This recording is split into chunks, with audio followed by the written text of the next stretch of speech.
Friends, आज का हमारा टॉपिक है पाइथन के अंदर नेक्स्ट प्रैक्टिस क्वेश्चन को सॉल्व करने वाले हैं। क्वेश्चन है हमारा Python program to find the sum of digits in a number.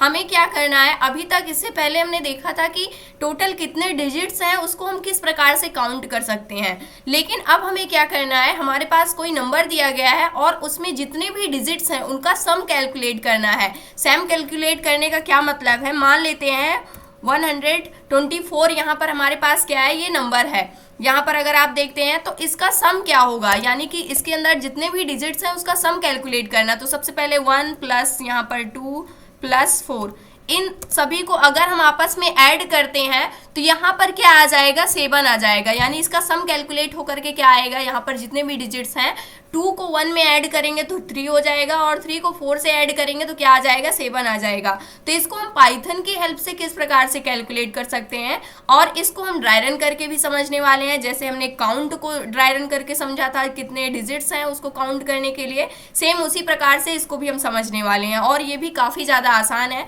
तो इसके लिए सबसे पहले हमें यूज़र से एक इनपुट लेना होगा वैल्यू को। मान लीजिए 124 वैल्यू वो क्या करता है, इनपुट करता है, और इसको हमें क्या करना है, चेक करना है। यानी कि इसमें हमें फाइंड आउट करना है कि sum of digits in a number, यानी इस नंबर के अंदर टोटल कितने डिजिट्स हैं, इसको हमें कैलकुलेट करके निकालना है। तो इस प्रकार से हम क्या करने वाले हैं, सबसे पहले रन टाइम में हम यूजर से वैल्यू को इनपुट लेंगे, और जो वैल्यू इनपुट लेने वाले हैं वो हमारी इंटीजर टाइप की होने वाली है, और यहाँ से हम यूज़ करने वाले हैं अपने इनपुट मेथड का। और इसके अंदर हम एक वैल्यू देते हैं, यहाँ से एक मैसेज पास करेंगे, इंटर अ नंबर, इस प्रकार से।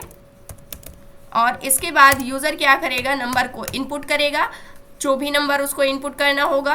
और उसके बाद हम क्या करेंगे, हमें क्या करना है, सम कैलकुलेट करना है। यानी एक प्रकार से हमें एक एक डिजिट को आपस में ऐड करना है। तो इसके लिए हम एक सम नेम का वेरिएबल बना लेते हैं, जिसकी स्टार्टिंग वैल्यू हम जीरो रखने वाले हैं। जीरो किस लिए हमने रखा है, क्योंकि हम वैल्यूज़ को ऐड करने वाले हैं, तो स्टार्टिंग वैल्यू हमने 0 मान लिया है। और इसके बाद एक एक डिजिट्स पे हमें जाना होगा, और उसमें हमें यहाँ पर क्या करना होगा, ऐड करना होगा वैल्यू को। तो इस कंडीशन पे हमें यहाँ पर लूप का यूज़ करना होगा, क्योंकि सबसे पहले वो 0 पे जाएगा, फिर 1 पे जाएगा, फिर यहाँ पर 2 पे जाएगा। तो इस प्रकार से यहाँ पर क्या होगा, वो एक एक वैल्यू को चेक करेगा। तो इसके लिए हम क्या करने वाले हैं, व्हाइल लूप का यूज़ करने वाले हैं। आप चाहे तो फॉर लूप का भी यूज़ कर सकते हैं।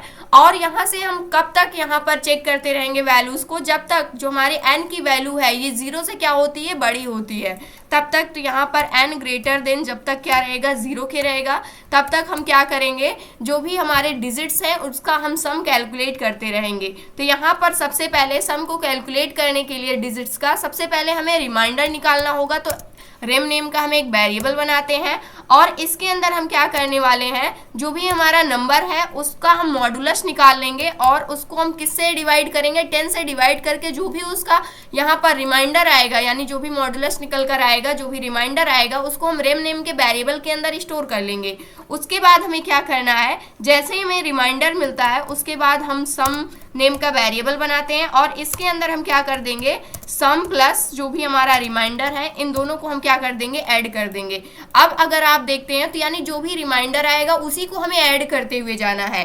तो इस कंडीशन पे सम का कोई मतलब ही नहीं है, लेकिन हमने एक वेरिएबल को यूज़ किया हुआ जिसकी स्टार्टिंग वैल्यू 0 है, उसके बाद 0 के साथ जो भी रिमाइंडर आता है उसको हम ऐड करेंगे, फिर ये सम नेम के वेरिएबल के अंदर स्टोर हो जाएगा। अब सम के अंदर जो भी वैल्यू स्टोर हुई है वो एक प्रकार से रिमाइंडर की ही वैल्यू है, तो उसी रिमाइंडर के साथ में फिर सेकेंड बार जो भी रिमाइंडर आएगा उसको हम ऐड कर देंगे, थर्ड टाइम जो भी रिमाइंडर आएगा उसको हम ऐड कर देंगे। तो इस प्रकार से ऐड करते हुए चले जाएंगे। और इसके बाद नेक्स्ट काम हमें क्या करना है, फिर हम अपने नंबर को भी तो एक एक करके अपडेट करना है। तो यहाँ पर n इक्वल हम क्या कर देंगे, जो भी हमारा नंबर है इसका कोशेंट हम ले लेंगे, यानी कोशेंट जो भी यहाँ पर 10 से डिवाइड करने के बाद आएगा, यहाँ पर हमें रिमाइंडर को लेना है और यहाँ पर हमें कोशेंट को लेना है, और उसी कोशेंट को हम फिर से यहाँ पर क्या करेंगे, चेक करेंगे क्या वो ग्रेटर देन 0 के है। उसके बाद हम क्या करेंगे, फिर से रिमाइंडर निकालेंगे, फिर से सम कैलकुलेट करेंगे। तो इस प्रकार से हम क्या करने वाले हैं, जितने भी डिजिट्स हैं उसका हम सम कैलकुलेट करने वाले हैं।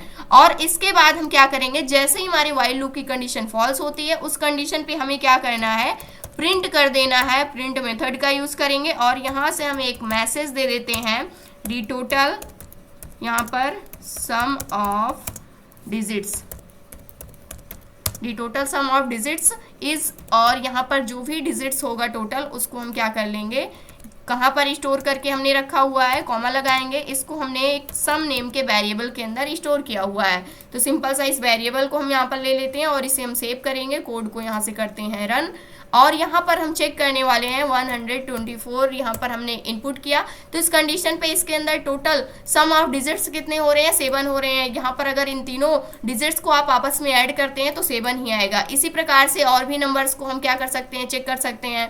अब मान लीजिए हमने यहाँ पर 3 4 5 6 इस प्रकार से वैल्यूज को इनपुट किया, तो यहाँ पर टोटल जो डिजिट्स हो रहा है उसका सम जो कैलकुलेट होकर आ रहा है वो क्या आ रहा है, 18 आ रहा है। अब यहाँ पर हम चेक करने वाले हैं 124 के लिए, इसको हम ड्राई रन करके समझने वाले हैं कि किस प्रकार से वर्क कर रहा है। तो यहाँ पर आ जाते हैं और यहाँ से हम अपने कोड को ड्राई रन करने वाले हैं। तो सबसे पहले हमें क्या करना है, n इक्वल क्या वैल्यू है हमारे पास 124, और हमें पता है कि इसका 1 + 2 + 4 इन सभी को आपस में ऐड करेंगे तो क्या आ जाएगा हमारे पास, 7 आएगा, जो कि हमारा क्या है, फाइनल आंसर होने वाला है। तो सबसे पहले n की वैल्यू क्या है हमारे पास 124 है। अब हम क्या करने वाले हैं, सम को अभी हमें यहाँ पर यूज नहीं करना, क्योंकि हम यहाँ पर आएंगे तब हमें सम की आवश्यकता होगी, तो इसलिए अभी इस पर नहीं जाना है। यहाँ पर व्हाइल लूप के अंदर आएंगे, n ग्रेटर देन 0 के हैं, जो हमारे n की वैल्यू है ग्रेटर देन 0 के है, तो n की वैल्यू 124 है, तो 124 ग्रेटर देन 0, ये कंडीशन क्या हो गई, यहाँ पर ट्रू हो गई। जैसे कंडीशन ट्रू हो गई हम यहाँ पर रिमाइंडर के अंदर आ जाएंगे, और यहाँ पर हम क्या करने वाले हैं, जो हमारा रेम नेम का वेरिएबल है, यहाँ से n मॉड्यूलो हम क्या निकाल लेंगे, 10 निकाल लेंगे, इसका मॉड्यूलस हम निकालेंगे। तो जो भी हमारे पास नंबर है, नंबर हमारे पास क्या है, मान लेते हैं हमारे पास जो नंबर दिया गया है n इक्वल 124 है, तो इसको हम लेंगे और इसको हम 10 से क्या कर देंगे, डिवाइड कर देंगे।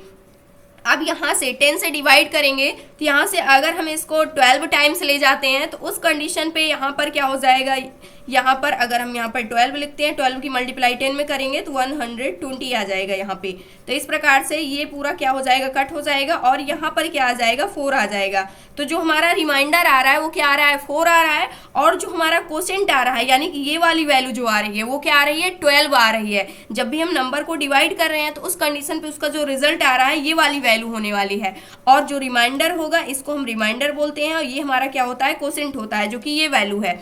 तो इसके लिए हमें क्या करना होगा, अब यहाँ पर हम आते हैं रिमाइंडर के अंदर, जो हमारे रिमाइंडर की वैल्यू यहाँ पर आई हुई है, तो रेम इक्वल हम क्या लिखने वाले हैं, यहाँ से 4 लिखने वाले हैं, इसकी वैल्यू आ गई 4। उसके बाद सम के अंदर आएंगे तो यहाँ से इसको हम s ले सकते हैं, s इक्वल s प्लस, और इसको हम रेम लेंगे, ठीक है। तो उसके बाद s इक्वल क्या आ जाएगा, सम की स्टार्टिंग वैल्यू हमने क्या ली हुई है, यानी इसकी जो वैल्यू हमने ली हुई है बाय डिफॉल्ट उसको हमने 0 रखा हुआ है, तो 0 प्लस रेम की वैल्यू क्या है हमारे पास 4 है, तो यहाँ से 4 को ऐड करेंगे तो इस कंडीशन पे क्या आ जाएगा, यहाँ पर आ जाएगा हमारे पास 4 आ जाएगा। अब इसके बाद हमें क्या करना है, यहाँ पर n के अंदर आएंगे। अब हमें पता है कि जब हमने जो भी हमारा नंबर था 124 था, इसको हमने 10 से डिवाइड किया तो क्या रिजल्ट आया था हमारे पास, यहाँ पर अगर आप देखते हैं तो 12 आया था। तो यहाँ पर अब हमारे n की वैल्यू जो यहाँ पर 124 थी ये क्या हो चुकी है, 12 हो चुकी है। अब हम क्या करेंगे, फिर से चेक करेंगे क्या 12 ग्रेटर देन 0 के है, तो ये भी कंडीशन हमारी क्या हो गई, ट्रू हो गई। अब जैसे ही कंडीशन ट्रू हुई उसके बाद हम क्या करने वाले हैं, फिर से इसका रिमाइंडर निकालेंगे हम।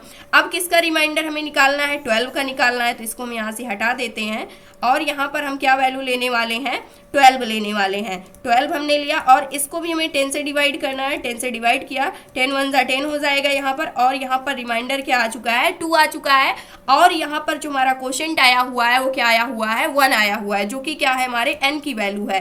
तो यहाँ पर सबसे पहले रेम के अंदर क्या आ जाएगा, अब हमारे पास जो हमारा रिमाइंडर आया हुआ है इस टाइम पे, अब रिमाइंडर की वैल्यू हमारे पास क्या आ चुकी है, यहाँ पर अगर आप देखते हैं तो 2 आ चुकी है। अब इसको हमें क्या करना है, इसकी वैल्यू 2 हो गई।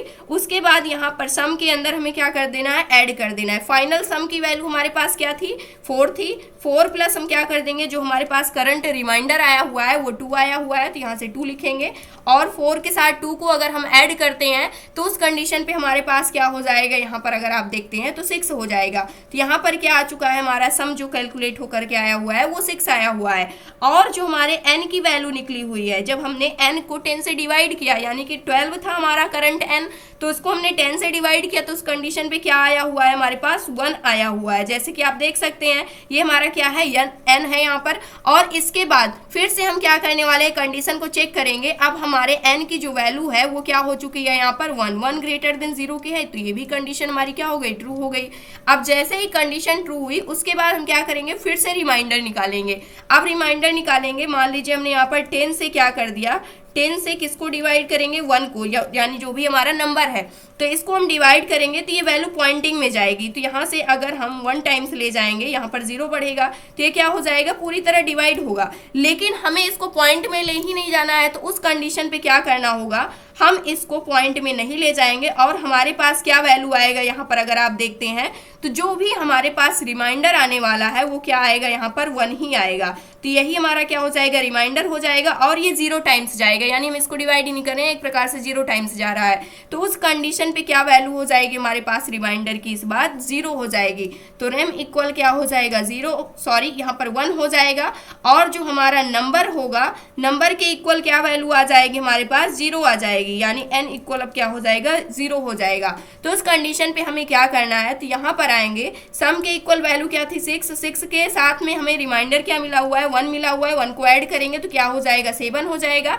फिर से हम n की वैल्यू हमारे पास क्या है, अब करंट टाइम में 0 है। अब 0 को हम फिर से कंडीशन के अंदर चेक करेंगे, 0 ग्रेटर देन 0 है, कंडीशन फॉल्स हो गई क्योंकि जो 0 है 0 के इक्वल है, लेकिन यहाँ पर ग्रेटर देन की कंडीशन दी गई है। तो कंडीशन जैसे ही फॉल्स हुई उस कंडीशन पे हम क्या करेंगे, जो भी हमारा सम होगा फाइनल उसको हम प्रिंट कर देंगे। तो सम हमारे पास क्या था, 7 था, तो 7 हमें क्या हो जाएगा, प्रिंट में मिल जाएगा। अगर यहाँ से आप एक चीज नोटिस करते हैं तो सबसे पहले हमारा जो रिमाइंडर आया था 4 आया था और यहाँ पर 124 को ही हम चेक कर रहे थे। तो 4 निकालने के लिए हमने इसको क्या किया हुआ है, 10 से डिवाइड करके इसका रिमाइंडर निकाला हुआ है। उसके बाद हमारे पास जो रिमाइंडर आया था 2 आया था, जो कि सेकंड हमारे पास डिजिट था यहाँ पर। उसके बाद थर्ड हमारे पास क्या आया था, 1 आया था, जो कि यहाँ पर हमारे पास जो थर्ड वाला डिजिट था, यानी बैक साइड से चल रहे हैं तो इस कंडीशन पे ये वाला नंबर हमें मिला था। तो इस प्रकार से जो हमारा सम ऑफ डिजिट्स होता है किसी भी नंबर का, उसको हम क्या कर सकते हैं, कैलकुलेट करके निकाल सकते हैं। और यहाँ पर एक पॉइंट ये है कि जब भी हमें यहाँ पर इंटीजर वैल्यू ही सिर्फ रखनी है तो उस कंडीशन पे जो हमारा यहाँ पर डिवाइड वाला ऑपरेटर होता है इसको हम डबल टाइम्स लगाते हैं। अगर मान लीजिए मैंने इसको सिंगल टाइम्स कर दिया तो उस कंडीशन पे ये पॉइंटिंग वैल्यू को भी रीड करेगा। यहाँ से मैंने इसको सिंगल टाइम्स कर दिया और इस कोड को हम करने वाले हैं रन, और यहाँ से 124 हमने कर दिया इनपुट। तो इस कंडीशन पे आप देखते हैं तो यहाँ पर ये पॉइंट में जो हमारा डिजिट्स है उसका टोटल सम निकाल करके दे रहा है। तो हमें यहाँ पर पॉइंटिंग में नहीं जाना है, हमें सिर्फ यहाँ पर क्या लेना है, इंटीजर ही वैल्यू चाहिए। तो इस कंडीशन पे हम डबल टाइम्स यहाँ पर जो हमारा ऑपरेटर है डिवाइड का उसको हम यूज करते हैं। तो ये था आज का हमारा टॉपिक। आई होप दोस्तों अगर आज की इन्फॉर्मेशन आपको अच्छी लगी हो तो प्लीज वीडियो को लाइक करना, चैनल को सब्सक्राइब करना और दोस्तों के पास शेयर करना।